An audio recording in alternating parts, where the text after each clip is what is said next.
கிறிஸ்துவுக்குள் பிரியமான சகோதர சகோதரிகளே, உங்கள் யாவரையும் இயேசு கிறிஸ்துவின் இனிதான நாமத்தினாலே வாழ்த்தி வரவேற்கிறேன். தேவனுடைய வார்த்தை சொல்லுகிறது, சத்தியத்தையும் அறிவீர்கள், சத்தியம் உங்களை விடுதலையாக்கும் என்று சொல்லுகிறது. இன்றைய சிந்தனைக்கு எடுத்துக்கொண்ட வேத வசனம் கொலோசையர் 3:1-2. நீங்கள் கிறிஸ்துவுடன் கூட எழுந்ததுண்டானால் கிறிஸ்து தேவனுடைய வலது பாரிசத்தில் வீற்றிருக்கும் இடத்திலுள்ள மேலானவைகளை தேடுங்கள், பூமியில் உள்ளவைகளை அல்ல, மேலானவைகளையே நாடுங்கள். ஹல்லேலூயா, பிரைஸ் தி லார்ட்.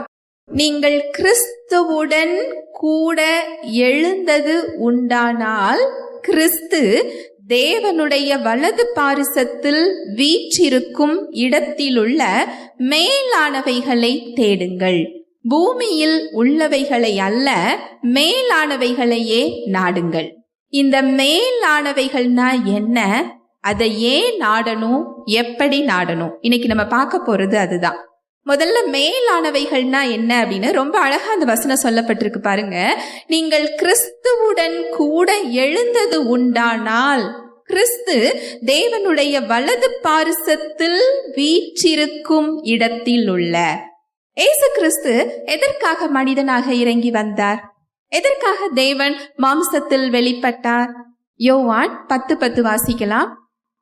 திருடன் திருடவும் கொல்லவும் அழிக்கவும் வருகிறானே அன்றி வேறொன்றுக்கும் வரான். நானோ அவைகளுக்கு ஜீவன் உண்டாயிருக்கவும் அது பரிபூரணப்படவும் வந்தேன். திருடன் திருடவும் கொல்லவும் அழிக்கவும் வருகிறான், நான் எதற்கு வந்தேன்னு சொல்றாரு? ஜீவனை கொடுக்க வந்தாரா, பரிபூரணமான ஜீவன் என்ன செஞ்சாரா?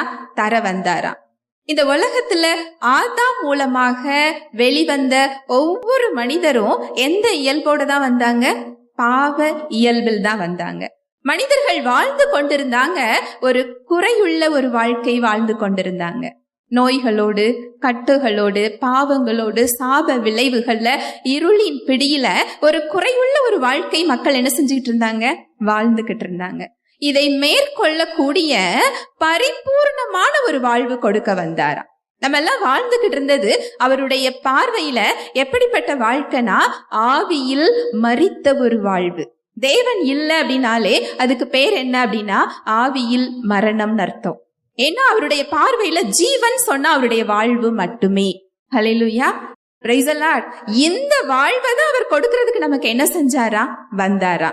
இப்ப மறுபடி வாசிக்கலாம். கொலோசையர் 3:1. நீங்கள் கிறிஸ்துவன் கூட எழுந்ததுண்டானால் கிறிஸ்து தேவனுடைய வலது பாரிசத்தில் வீற்றிருக்கும் இடத்திலுள்ள மேலானவைகளை தேடுங்கள்.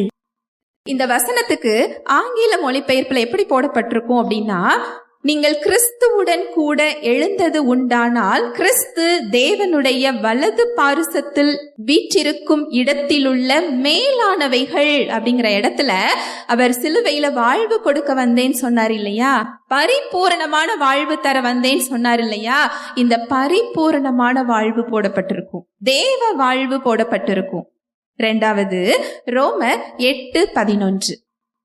அன்றியும் இயேசுவை மரித்தோரிலிருந்து எழுப்பினவருடைய ஆவி உங்களில் வாசமாய் இருந்தால் கிறிஸ்துவை மரித்தோரிலிருந்து எழுப்பினவர் உங்களில் வாசமாய் இருக்கிற தம்முடைய ஆவியினாலே சாவுக்கேதுவான உங்கள் சரீரங்களையும் உயிர்ப்பிப்பார். ஹல்லேலூயா, பிரைஸ் தி லார்ட். இயேசு கிறிஸ்துவை இரட்சகராக ஏற்றுக்கொண்ட உடனேயே நாம ஒரு புதிய சிருஷ்டியாக மாற்றப்படுகிறோம். எங்கன்னு சொன்னா சரீரத்துல இல்ல, ஆவியில. அந்த ஆவியில யார் இருக்காங்களா அப்படின்னா கிறிஸ்துவை மரித்தோரிலிருந்து எழப்பண்ணின ஆவியானவர். ஹல்லேலூயா, பிரைஸ் தி லார்ட். கிறிஸ்துவை மரித்தோரிலிருந்து எழப்பண்ணின ஆவியானவர் இப்ப யாருக்குள்ள இருக்கிறாரா? நமக்குள்ள இருக்கிறாரா. நமக்குள்ள இருந்து என்ன செய்யறாரா? நம்முடைய சரீரத்தை உயிர்ப்பித்து கொண்டிருக்கிறார். ஹல்லேலூயா, பிரைஸ் தி லார்ட். இந்த இடத்துல என்ன சொல்லப்பட்டிருக்குன்னா, நீங்கள் கிறிஸ்துவுடன் கூட எழுந்தது உண்டானால் கிறிஸ்து தேவனுடைய வலது பாரிசத்தில் வீற்றிருக்கும் இடத்தில் உள்ள. வலது பாரிசத்தில் வீற்றிருக்கும் இடம் அப்படிங்கிறது அதிகாரத்தை குறிக்கிறது. அங்க கிறிஸ்துவுக்கு என்ன அதிகாரம் கொடுக்கப்பட்டிருந்ததோ, அவருக்கு அந்த ஆவிக்குரிய வல்லமை என்ன இருந்ததோ, அதே அதிகாரமும் வல்லமையும் நமக்குள் இருக்கிறது. ஹல்லேலூயா, பிரைஸ் தி லார்ட். அப்போ கிறிஸ்துவுக்குள்ள நமக்கு என்ன இருந்ததோ, அவர் நமக்கு எதை கொடுக்க வந்தாரோ, என்ன வாழ்வு கொடுத்திருக்கிறாரோ, என்ன அதிகாரம் கொடுத்திருக்கிறாரோ, அதுதான் என்னதான் மேலானவைகள், தேவனுக்குரியவைகள். அவர் நமக்கு எதை கிறிஸ்துவின் மூலமாக கொடுத்தார், எதிலிருந்து நமக்கு மீட்பு கொடுத்தார், என்ன வாழ்வு கொடுத்திருக்கிறார், என்ன இயல்பு நமக்கு கொடுத்திருக்கிறார், என்ன அதிகாரம் கொடுத்திருக்கிறார், இதுதான் மேலானவைகளாம்.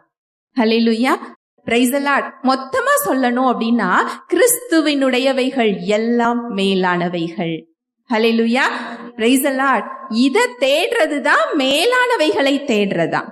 கீழானவைகள் அப்படின்னா என்னன்னா சாத்தானுக்குரியது. எதிலிருந்து நம்மை மீட்க வந்தார்? நம்முடைய பாவமுள்ள இயல்பிலிருந்து, அடிமைத்தனத்திலிருந்து, இருளின் அதிகாரத்திற்கு அடிமையா இருந்து நம்மளை மீட்கிறதுக்கு என்ன செஞ்சாரா? வந்தாரா. இந்த பூமிக்குரிய காரியங்கள் என்ன சொல்லப்பட்டிருக்கு? கீழானவைகள். இதுல தவறுதலா நம்ம எடுத்துக்கொள்றது என்ன அப்படின்னா, இந்த பூமிக்குரிய விஷயங்களை நான் தேடக்கூடாது, இந்த பூமிக்குரிய விஷயங்களை தேடுறது தேவனுக்கு பிரியமில்லை நினைக்கிறோம். ஆனா சிலுவையில் அவர் நமக்கு என்ன வாழ்வு கொடுத்திருக்கிறார்? பரிபூர்ணமான வாழ்வு. இந்த பரிபூர்ணமான வாழ்வுல என்னெல்லாம் அடங்கி இருக்கிறது? பாவ விடுதலை, சாப விடுதலை, நோயிலிருந்து விடுதலை, கட்டுகள்ல இருந்து விடுதலை, இருளின் அதிகாரத்திலிருந்து விடுதலை, எல்லாத்துக்கும் மேல தேவ வாழ்வு, ஆசீர்வாதம் நிறைந்த ஒரு வாழ்வு. இதெல்லாம் நமக்கு எந்த உலகத்துல வாழ்றதுக்கு கொடுக்கப்பட்டிருக்கு? பரலோகத்துல போய் வாழ்றதுக்கா? பரலோகத்துல எனக்கு அவர் தரணும்னு தேவையே இல்லை, எல்லாமே அங்க என்ன செய்யும்? இருக்கும். அப்போ இந்த உலகத்துல எனக்கு ஏன் அது கொடுக்கப்பட்டிருக்கு? நாம வாழ்கிறதற்கு. ஹல்லேலூயா, பிரைஸ் தி லார்ட். சாத்தானால இந்த இடத்துல நம்ம என்ன செஞ்சப்பட்டிருக்கிறோம்னா வஞ்சிக்கப்பட்டிருக்கிறோம். இந்த உலகத்துல நீங்க சுகமோட இருப்பதுதான் அவருடைய விருப்பம். இந்த உலகத்துல நீங்க கட்டுகள்ல இருந்து விடுதலை அடைகிறது தான் அவருடைய விருப்பம். இந்த உலகத்துல நீங்க ஆசீர்வாதமாக இருக்கிறது தான் அவருடைய சித்தம். அதற்காக தான் இறங்கி அவர் என்ன செய்தார்? வந்தார். அப்போ பூமிக்குரியவைகள் அப்படிங்கிறது அந்த குறைவான வாழ்வை குறிக்கிறது. அந்த நோயுற்ற ஒரு வாழ்வு, கட்டுகள் நிறைந்த ஒரு வாழ்வு, இந்த உலகத்தின் போக்கில் வாழக்கூடிய ஒரு வாழ்வை என்ன சொல்லப்பட்டிருக்கு? கீழான வாழ்வு. அப்ப இந்த உலகத்துல நம்ம எதை தேடணுமா? கிறிஸ்துவுக்கு உரிய வாழ்வு. எதை அவர் நமக்கு கொடுத்திருந்தாரோ அந்த பரிபூரணத்தை நம்ம என்ன செய்யணுமா? தேடணுமா. ஹல்லேலூயா, பிரைஸ் தி லார்ட். இன்னொரு வசனம் வாசிக்கலாம். கொலோசையர் 2:10. மேலும் சகல துரைத்தனங்களுக்கும் அதிகாரத்துக்கும் தலைவராய் இருக்கிற அவருக்குள் நீங்கள் பரிபூரணமுள்ளவர்களாய் இருக்கிறீர்கள். நீங்க எல்லாம் பரலோகத்துக்கு வாங்க, நான் உங்களை பரிபூரணமாக்குகிறேன்னு அவர் சொல்லியிருக்கிறாரா? இதுல என்ன போடப்பட்டிருக்கு? மறுபடி வாசிக்கலாம். மேலும் சகல துரைத்தனங்களுக்கும் அதிகாரத்துக்கும் தலைவராய் இருக்கிற அவருக்குள் நீங்கள் பரிபூரணமுள்ளவர்களாய் இருக்கிறீர்கள். மேலும் சகல துரைத்தனங்களுக்கும் அதிகாரத்துக்கும் தலைவராய் இருக்கிறாரா? யாரு? இயேசு கிறிஸ்து. சகல துரைத்தனத்துக்கும் அதிகாரத்துக்கும் தலைவராய் இருக்கிற கிறிஸ்துவுக்குள். யாரெல்லாம் கிறிஸ்துவை இரட்சகராக ஏற்றுக்கொண்டிருக்கிறோமோ எல்லாரும் எங்கதான் இருக்கிறோம்? கிறிஸ்துவுக்குள். நீங்க இந்த இடத்துல சேர்ல உட்கார்ந்து இருக்கலாம். எந்த இடத்துல நீங்க உங்க சரீர பிரகாரமாக இருக்கிறீங்கன்னு சொல்லி இதை சொல்லப்படல. நீங்க கிறிஸ்துவை ஏற்றுக்கொண்டு இருக்கிறீங்கன்னா ஆவியில் நீங்க அவருக்குள்ள இருக்கிறீங்க. கிறிஸ்துவுக்குள்ள நாம எப்படி இருக்கிறோமா? பரிபூரணம். பரிபூரணம் அப்படின்னா என்னன்னா முழுமைன்னு அர்த்தம். அதுல எந்த குறைவும் இல்லைன்னு அர்த்தம். அவர் சிலுவையில எதை கொடுக்க வந்தாரோ அந்த பரிபூரணத்தை நம்ம என்ன செஞ்சிருக்கிறோமா? பெற்றிருக்கிறோம். இததான் அங்க என்ன செய்ய சொல்லப்பட்டிருக்கு? தேடுங்கள். ஏன்னா சிலுவையில அந்த பரிபூரணத்தை என்ன செஞ்சிட்டாரு? கொடுத்துட்டார். ஏன் அதுல நீங்க மேலானவைகளை தேடுங்கள், நீங்க கீழானவைகளை தேடாதீங்கன்னு ஏன் சொல்லப்பட்டிருக்குன்னா, நம்மால் ஒரே நேரத்துல ரெண்டையும் என்ன செய்ய முடியாது? தேட முடியாது. அதோட சாய்ஸ் யாரு கையில தான் இருக்குது? தேடுங்கள் அப்படின்னா என்ன அர்த்தம்? நம்ம தான் தேடணும்னு அர்த்தம். அவர் நமக்கு என்ன தேவையோ அதை கொடுத்துட்டாரு. கிறிஸ்துவுக்குள்ள நம்ம இப்ப எப்படி இருந்துகிட்டு இருக்கிறோம்? பரிபூரணமாக இருக்கிறோம். இந்த பரிபூரணத்தை நம்ம என்ன செய்யணுமா? தேடணுமா? நம்ம இந்த பரிபூரணத்தை தேடாம நம்ம இந்த உலகத்துக்குரியதை தேடும் போது அந்த குறைவான வாழ்க்கையில என்ன செஞ்சிடறோம்? இருந்து கொண்டிருக்கிறோம். ஹல்லேலூயா, பிரைஸ் தி லார்ட். பரிசுத்த ஆவியானவர் தாமே தேவ வார்த்தையோடு கூட உங்கள் யாவரோடும் இடைப்பட்டார் என்பதை விசுவாசிக்கிறேன். தேவ வார்த்தையில் சொல்லப்பட்ட சத்தியத்தின்படி சிந்திக்க, செயல்பட இன்று நாம் தீர்மானம் எடுப்போம். தேவனுடைய கிருபையும் சமாதானமும் உங்கள் அனைவரோடும் கூட என்றைக்கும் இருப்பதாக. ஆமேன்.